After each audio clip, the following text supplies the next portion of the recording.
বিষয়টো আছে যে অসম চৰকাৰ অসমৰ মাননীয় মুখ্যমন্ত্ৰী অসমৰ শিক্ষা মন্ত্ৰী ডাঙৰীয়াই চাৰিলানি আলোচনা আমাৰ লগত কৰিছিল আৰু এই আলোচনা 2021 পৰা 2024 তাত 4টা মাইনটছ ইয়াত তৈয়াৰ কৰা হৈছিল 2021 2023 আৰু 2023 আৰু 2024 4টা মাইনটছ সেই মাইনটছৰ ওপৰত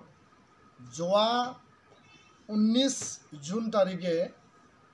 শিক্ষামন্ত্ৰী ডক্টৰ ৰণোজ পেগু ডাঙৰীয়াই বড়ো সাহিত্য সভা আৰু নিখিল বড়ো ছাত্ৰ সন্থাত আলোচনাৰ কাৰণে আমন্ত্ৰণ কৰে আৰু সেইদিনাখন আমি যেতিয়া উপস্থিত হওঁ তেতিয়া কিছুমান সময়ৰ অসুবিধাৰ বাবে কিছুমান আৰ্জেণ্ট বিষয় আহাৰ বাবে তেওঁ অফিচৰ পৰা জনালে যে 11 বজাৰ মিটিং 2 বজাত হ'ব 2 বজাৰ মিটিং 4 বজা 4 বজাৰ মিটিং 6 বজা এই সময়সূচী সলনি কৰি পেলাই মিটিং কেনচেল হৈ গ'ল ইয়াৰ পিছত 2 জুলাই তাৰিখে পুনৰ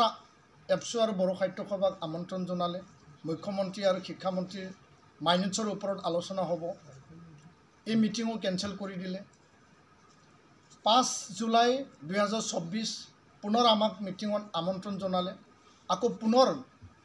তেওঁ মিটিংটো কেনচেল কৰিলে 3টা মিটিং তেওঁ নিজে আহ্বান কৰি পেলাই নিজে কেনচেল কৰিলে আমাক জানিবলৈ দিলে যে বানপানীৰ বাবে কেবিনেট মিটিঙৰ বাবে আন বিষয়ৰ বাবে সেই মিটিং কেনচেল কৰা হ'ল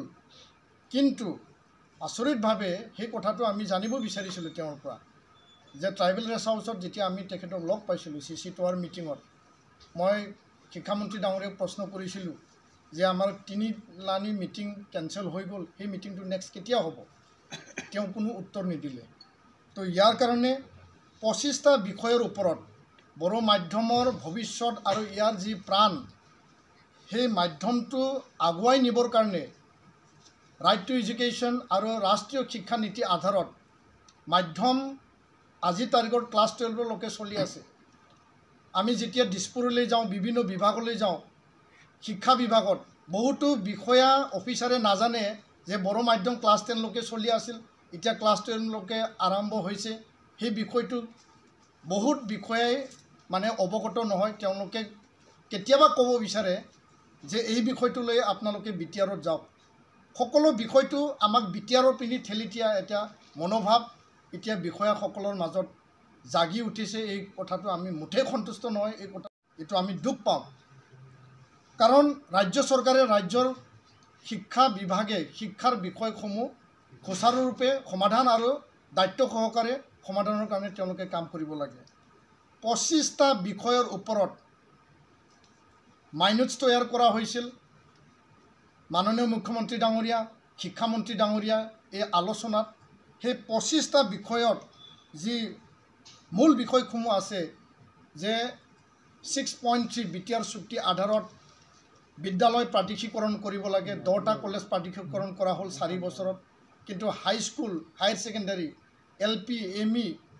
জুনিয়ৰ কলেজ এই ক্ষেত্ৰত এতিয়ালৈকে কোনো সিদ্ধান্তত উপনীত হোৱা নাই সেই বিষয়টো অতিকে গুৰুত্বপূৰ্ণ 2271 PGT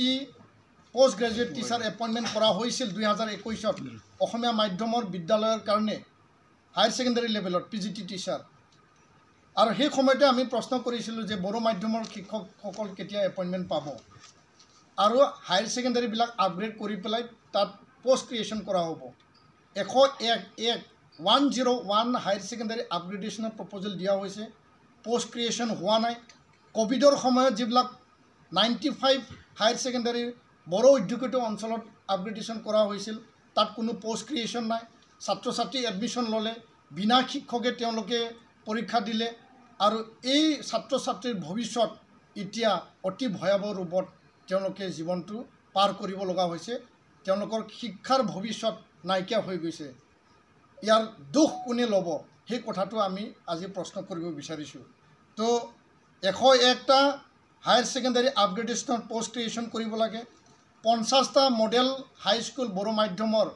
টি গাৰ্ডেনৰ মডেলত আমি দাবী জনাইছিলোঁ তাৰে 35টাৰ লিষ্ট শিক্ষামন্ত্ৰী ডাঙৰীয়াই বিচাৰিলে আমি দিলোঁ কিন্তু এই ক্ষেত্ৰত কোনো কাৰ্যকৰী কৰা আমি এতিয়ালৈকে দেখিবলৈ পোৱা নাই সৰু পথাৰ কলেজ জনাই কলেজ আৰু 10টা মহাবিদ্যালয়ত বড়ো বিভাগ তাত পোষ্ট ক্ৰিয়েশ্যনৰ প্ৰপ'জেল চলি আছে এতিয়ালৈকে এই পোষ্ট ক্ৰিয়েশ্যনৰ কাম হৈ উঠা নাই বড়োলেণ্ড ইউনিভাৰ্চিটিক ওদালগুৰি কেম্পাছ গঠন কৰিব লাগে আগৰ মুখ্যমন্ত্ৰীয়ে ক'লে এতিয়াৰ মুখ্যমন্ত্ৰী ডাঙৰীয়াই ক'লে শিক্ষামন্ত্ৰী ডাঙৰীয়াই ক'লে সকলোৱে প্ৰতিশ্ৰুতি দিলে কিন্তু এই বিষয়টো এতিয়ালৈকে কাৰ্যকৰী হোৱা নাই বড়োলেণ্ড বিশ্ববিদ্যালয় বিবি ইঞ্জিনিয়াৰিং কলেজত নতুন ডিপাৰ্টমেণ্ট খুলিব লাগে পোষ্ট ক্ৰিয়েশ্যন কৰিব লাগে সেই বিষয়টো এতিয়ালৈকে কোনো কাৰ্যকৰী কৰা হোৱা নাই বা ইয়াৰ সেই বিষয়টো এতিয়া আগবাঢ়াই নাই CTET-ত বড়ো ভাষা লেংগুৱেজ 1 অপশ্যন হিচাপে অন্তৰ্ভুক্ত কৰিব লাগে কেন্দ্ৰীয় চৰকাৰক আমি দাবী জনাইছোঁ ৰাজ্য চৰকাৰে কৰিবলগীয়া কামটো হ'ল যে কেন্দ্ৰীয় চৰকাৰক তেওঁলোকে লিখিব লাগে সেই কামটো হৈ উঠা নাই 72 number of EGS education guarantee স্কিমৰ আণ্ডাৰত সেই স্কুলখিনি নৰ্মেল স্কুলত আহিল শোণিতপুৰ বিশ্বনাথত ইয়াত বিনা শিক্ষকে এতিয়া স্কুল চলি আছে য'ত RTE কথা লিখা আছে য'ত NEP কথা লিখা আছে য'ত গুণোৎসৱৰ কথা আছে তাত বিনা শিক্ষকে চলি আছে কিছুমান টিচাৰ ট্ৰান্সফাৰ দিয়া হ'ল আধৰুৱা হৈ পেলাই কিছুমান টিচাৰৰ ট্ৰান্সফাৰ এতিয়ালৈকে হোৱা নাই